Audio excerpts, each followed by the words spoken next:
Let's return back to your books, and it was amazing for me to know that you have written a book about Oriental dancing between the past and the future. True. This is a very big shift, or it's all related, in your opinion? I don't know if it's related or not, but maybe you are right, it's related. When you ask the question now, maybe it's related, but I felt that I need to do it when I was in Paris, in the center of the biggest culture city in the world. And everybody see me, know that I'm Egyptian. Do you know how to dance Oriental dance? I say, yes, but I'm a ballerina. Can you dance Oriental dance? And it was for them something like magic. The eyes, Has everything related to the East? Or no, to the Orientalism, if I may say so. Amazing. It's really giving them imagination and magic moment. A quarter of a tone? Yes. Yeah. So in the beginning, I say, yes, but I'm a ballerina. Why don't you? What? They say, we don't. We have all here classical ballet. It's our culture. We want to know about your own culture. And it was a discussion between me and an old lady specialized on dance, and she told me, don't come to teach us our culture. Yes. We want to learn your own culture. Teach us your own culture, your music. Why you do that, how you do it, what do you feel when you do it? Otherwise, are you ashamed from your culture? And it was really hard and tough. And I take it home alone, I think about it, and I say, I'm not ashamed of my culture. I'm not ashamed of myself. I'm not ashamed of my country. I love it. So who would do it better than me? Egyptian, who study academic dance, who know what is music, history of dance, who have all the education to present her culture with a scientific way. Because what is happening, we don't have a scientific way to transfer our culture. And the European, they cannot learn just like that. They need a scientific way. So this lady, she proposed me, make it scientific, that we can understand you. You know what is the basic for classical dance, take the same idea and teach us. Then you have changed this from just being a talent or something that all Egyptian females are practicing. Exactly. I mean, just like that. I mean, we were born like this, as this is our culture, and to have it as a kind of a science. It's true. Not only a science. How was it? I mean, wasn't it a difficult task? It was not easy, but actually my background of classical dance, I understood from where I have to start.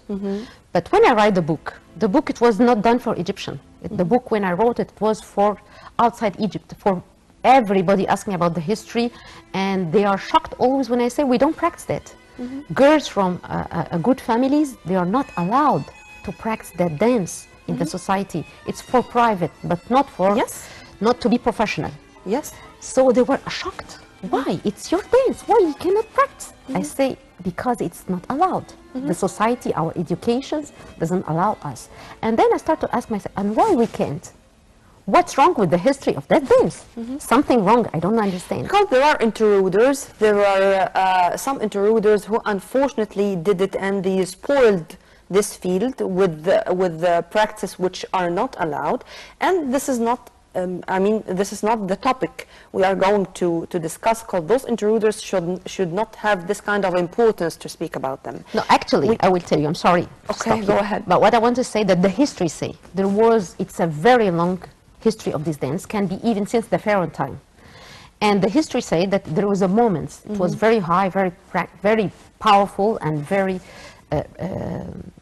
what we can say, we respected. And sometimes were very low, very cheap, and erotic even. So the history say up and down. Ups and downs. It depends on the period in the Egyptian history. We were in a war. It is another civilization which controlling, or it's us who controlling the Egyptian. When it comes the Pers to Egypt by the past, the Egyptian dance was very respectable. And the Pharaoh was in love with their dance, and they were explaining everything by dance. It's our education as a Pharaoh Egyptian people. But the Pers, when they came, they didn't like it, and they have a different type of dance. So they mix it because they wanted more erotic. So to satisfy the king at the time, the Pers king, they changed it. But the Egyptian didn't like it. They didn't practice. But with time, it comes. There was another feast when the Roman came, there's the feast of alcohol.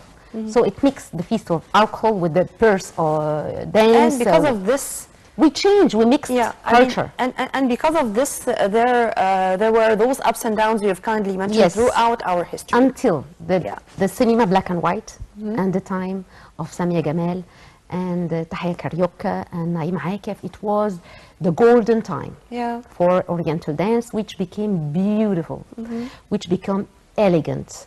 At the time, they mixed with classical dance. Each dancer, يعني Tahia Karyoka, she mixed with the dance of Carioca, which looks like Latin American a little bit. Samia Gamal, she mixed it with classical dance. Naima Akif, she mixed with acrobats because she comes from the cirque.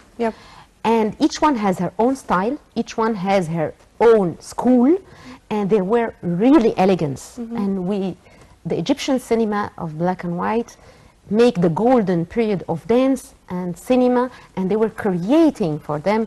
It looks like that the history know that we are going to live forever on these movies. And then after comes back so cheap and start to go back erotics, and